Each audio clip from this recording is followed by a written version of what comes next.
Assalamualaikum warahmatullahi wabarakatuh. Halo teman-teman semua. Bertemu lagi di kelas Akang dosen kali ini. Semoga teman-teman semua dalam keadaan sehat walafiat, amin. Pada pertemuan kali ini kita akan membahas tentang Undang-Undang Dasar 1945 dan perubahannya. Pengertian, kedudukan, fungsi, dan sifat UUD 1945. Pengertian UUD 1945. UUD 1945, Undang-Undang Dasar 1945, adalah konstitusi atau hukum dasar negara Indonesia yang menjadi landasan bagi seluruh peraturan perundang-undangan di Indonesia. UUD 1945 disahkan pada 18 Agustus 1945 setelah proklamasi kemerdekaan Indonesia dan merupakan pedoman bagi penyelenggaraan negara. UUD 1945 mengatur struktur pemerintahan, hak dan kewajiban warga negara, serta prinsip dasar dalam penyelenggaraan negara.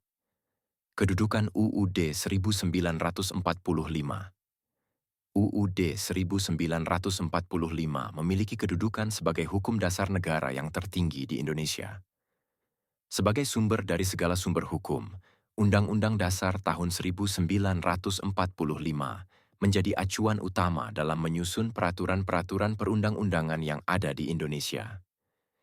Tidak ada peraturan yang boleh bertentangan dengan UUD 1945, dan semua peraturan perundang-undangan harus berlandaskan pada prinsip-prinsip yang ada di dalamnya. Fungsi UUD 1945. UUD 1945 memiliki beberapa fungsi, antara lain 1. Sebagai dasar negara, menjadi pedoman dalam penyelenggaraan negara dan kehidupan bermasyarakat. 2. Menjamin hak asasi manusia. Undang-Undang Dasar tahun 1945 mengatur hak dan kewajiban setiap warga negara. 3. Mengatur hubungan antar lembaga negara. Menentukan pembagian kekuasaan antara lembaga eksekutif, legislatif, dan yudikatif. 4. Mengatur sistem pemerintahan. UUD 1945 menentukan bentuk pemerintahan yang diterapkan di Indonesia, seperti sistem presidensial. 5. Sebagai pelindung negara, menjadi dasar dalam menjaga integritas Negara Kesatuan Republik Indonesia, NKRI. Sifat UUD 1945. UUD 1945 memiliki beberapa sifat yang mendasari penyusunannya, antara lain 1. Fleksibel. UUD 1945 bersifat terbuka untuk perubahan dan dapat disesuaikan dengan perkembangan zaman melalui amandemen, sehingga tidak kaku. 2. Supremasi hukum. Undang-Undang Dasar tahun 1945 adalah sumber hukum yang tertinggi di Indonesia, yang mengatur seluruh kehidupan bermasyarakat, berbangsa, dan bernegara. 3. Idealistik. Undang-Undang Dasar tahun 1945 mengandung cita-cita dan prinsip dasar yang tinggi, seperti menciptakan keadilan sosial bagi seluruh rakyat Indonesia dan menjaga persatuan bangsa. Perubahan UUD 1945 merujuk pada amandemen yang dilakukan terhadap Undang-Undang Dasar 1945 untuk menyesuaikan dengan perkembangan zaman dan kebutuhan negara. Sejak pertama kali disahkan pada tahun 1945, UUD 1945 telah mengalami perubahan untuk meningkatkan kualitas demokrasi, memperjelas pembagian kekuasaan antar lembaga negara, serta memperbaiki berbagai aspek penyelenggaraan negara. Latar belakang perubahan UUD 1945. Perubahan UUD 1945 dilakukan untuk memperbaiki dan memperjelas struktur pemerintahan Indonesia serta menjawab tantangan zaman. Pada awalnya, UUD 1945 dianggap terlalu singkat dan terlalu mengandalkan keputusan-keputusan yang bersifat kekuasaan presiden. Oleh karena itu, perubahan dilakukan agar lebih sesuai dengan prinsip-prinsip demokrasi dan untuk memperkuat sistem checks and balances antara lembaga negara. Proses perubahan UUD 1945. Perubahan UUD 1900. 45 dilakukan melalui mekanisme yang telah diatur oleh Pasal 37 UUD 1945. Untuk melakukan perubahan, diperlukan persetujuan dari MPR, Majelis Permusyawaratan Rakyat, yang terdiri dari anggota DPR, Dewan Perwakilan Rakyat, dan DPD, Dewan Perwakilan Daerah. Amandemen dapat dilakukan dengan kesepakatan minimal 2/3 suara anggota MPR. Sejarah perubahan UUD 1945. UUD 1945 mengalami 4 kali perubahan, amandemen, sejak disahkan, yaitu Amandemen 1, 1999. Amandemen pertama dilakukan setelah terjadinya Reformasi 1998 yang menuntut adanya perubahan dalam sistem politik dan pemerintahan. Perubahan mencakup antara lain: 1. Pembentukan DPR yang lebih kuat dengan memperjelas tugas dan kewenangannya. 2. Mengubah sistem pemilihan presiden menjadi langsung dipilih oleh rakyat. 3. Mengatur kewenangan MPR yang sebelumnya memiliki kekuasaan tertinggi menjadi lebih terbatas. 4. Mengatur pembentukan Mahkamah Konstitusi, MK, dan Komisi Yudisial, KY. Amandemen 2, 2001. Fokus perubahan pada sistem pemerintahan dan lembaga-lembaga negara. Amandemen 3, 2001. 1. Amandemen ini berfokus pada memperkuat kedudukan Mahkamah Konstitusi. 2. Mengatur pemilihan presiden dan wakil presiden yang lebih demokratis dan langsung oleh rakyat. 3. Pembentukan lembaga-lembaga negara yang lebih kuat dalam menjalankan fungsi checks and balances. Amandemen 4, 2002. 1. Amandemen ini berkaitan dengan pembatasan masa jabatan presiden dan pengaturan lebih lanjut mengenai lembaga negara. 2.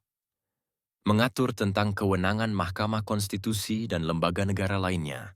Urgensi dilakukannya perubahan amandemen.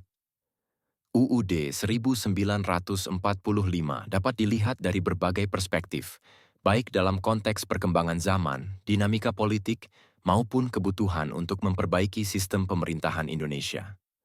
Beberapa alasan mendasar yang mendasari urgensi perubahan UUD 1945 adalah sebagai berikut.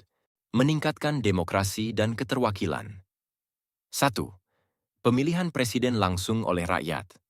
Sebelum amandemen, presiden dipilih oleh MPR, yang dianggap tidak cukup mencerminkan suara rakyat secara langsung.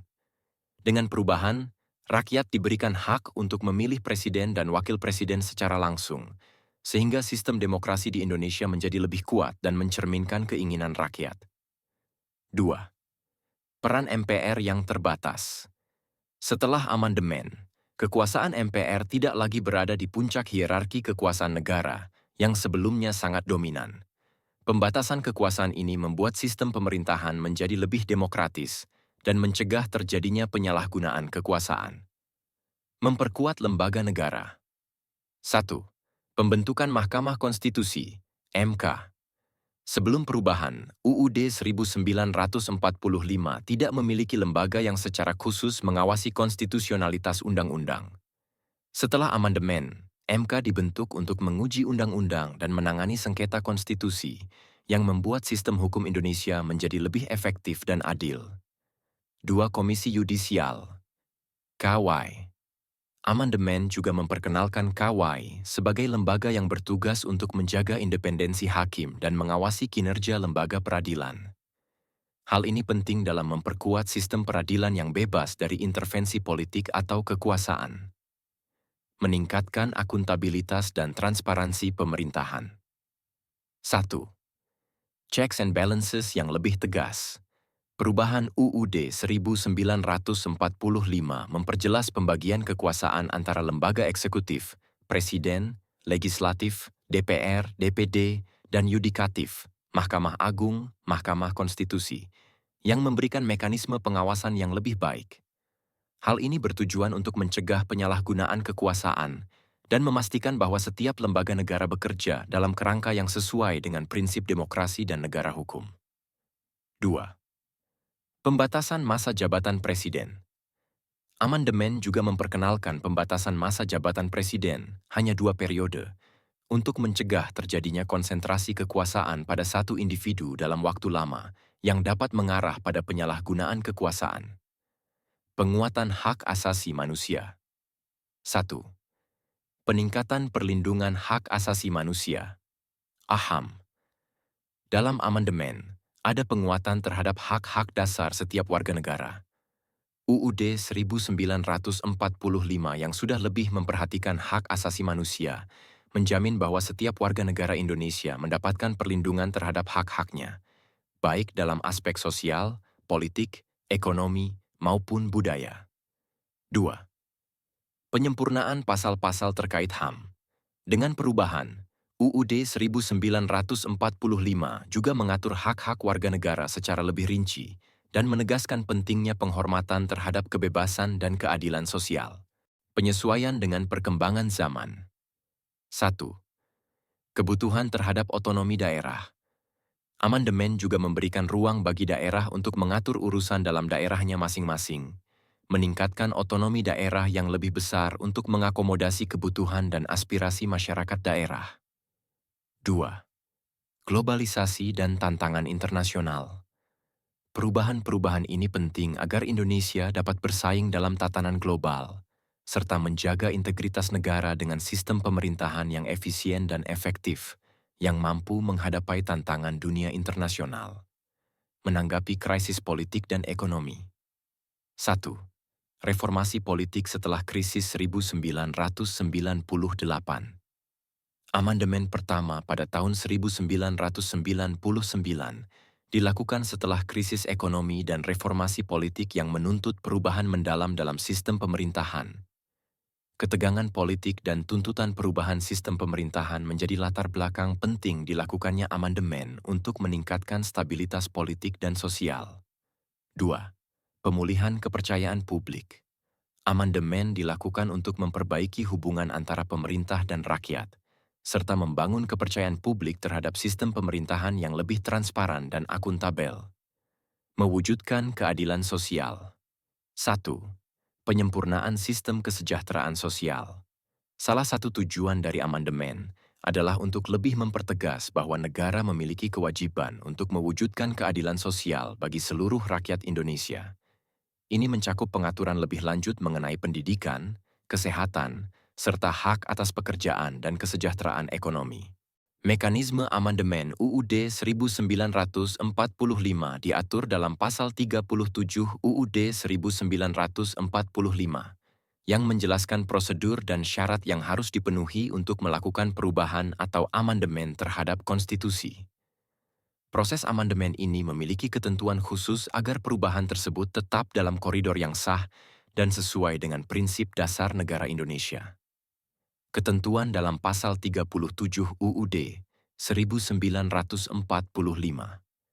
Pasal 37 menyatakan bahwa untuk mengubah atau mengamandemen UUD 1945, diperlukan proses yang melibatkan Majelis Permusyawaratan Rakyat (MPR), dengan syarat dan prosedur sebagai berikut. 1. Lembaga yang berwenang. Majelis Permusyawaratan Rakyat (MPR) adalah lembaga yang berwenang untuk melakukan amandemen UUD tahun 1945. MPR terdiri dari anggota Dewan Perwakilan Rakyat (DPR) dan Dewan Perwakilan Daerah (DPD). 2. Prosedur amandemen. Usulan perubahan dapat diajukan oleh anggota MPR, DPR, atau Presiden. Usulan perubahan ini akan dibahas dan diputuskan dalam sidang MPR. 3. Persyaratan quorum. Untuk melakukan perubahan UUD tahun 1945, keputusan harus didasarkan pada persetujuan minimal 2/3 dari seluruh anggota MPR yang hadir dalam sidang. Artinya, untuk perubahan sah, harus ada dukungan dari setidaknya 2/3 anggota yang hadir dalam sidang amandemen. 4. Substansi yang dapat diubah. Amandemen UUD 1945 dapat dilakukan pada pasal-pasal tertentu yang dianggap perlu disesuaikan dengan perkembangan zaman. Namun, ada batasan yang ditegaskan dalam UUD 1945, yaitu tidak boleh mengubah pokok-pokok haluan negara yang menjadi prinsip dasar negara Indonesia, seperti ideologi Pancasila. Pasal 37 UUD 1945 mengatur bahwa perubahan tersebut tidak boleh mengubah 1. Bentuk negara Indonesia, yaitu tetap sebagai Negara Kesatuan Republik Indonesia, NKRI. 2. Bentuk pemerintahan Indonesia, yaitu tetap republik dengan sistem presidensial. 3. Pancasila sebagai dasar negara yang tetap sebagai ideologi negara Indonesia. 5. Proses pengambilan keputusan. Setelah pembahasan dan diskusi tentang perubahan yang diusulkan, MPR akan melakukan pemungutan suara. Agar perubahan diterima, harus ada persetujuan dari minimal 2/3 jumlah anggota yang hadir pada sidang. 6. Implementasi perubahan. Setelah amandemen disetujui, perubahan tersebut akan dituangkan dalam naskah UUD 1945 yang baru. Perubahan tersebut kemudian berlaku secara langsung setelah ditetapkan. UUD 1945 pasca diamandemen. Hasil perubahan UUD 1945. Beberapa perubahan utama yang terjadi setelah amandemen adalah 1. Pemilihan presiden secara langsung oleh rakyat, yang sebelumnya dipilih oleh MPR. 2. Pembentukan Mahkamah Konstitusi untuk mengawasi dan memutuskan sengketa konstitusi. Ketiga, penyempurnaan pembagian kekuasaan antara lembaga-lembaga negara, khususnya antara Presiden, DPR, MPR, dan lembaga lainnya. 4. Peningkatan hak asasi manusia yang lebih jelas tercantum dalam UUD 1945. 5. Pengaturan tentang otonomi daerah yang lebih jelas, memberi kewenangan lebih besar kepada daerah untuk mengatur rumah tangganya sendiri. Semoga materi yang telah disampaikan dapat difahami dan mendatangkan manfaat untuk kita semua. Sampai jumpa di materi akang dosen yang lainnya. Terima kasih. Wassalamualaikum warahmatullahi wabarakatuh.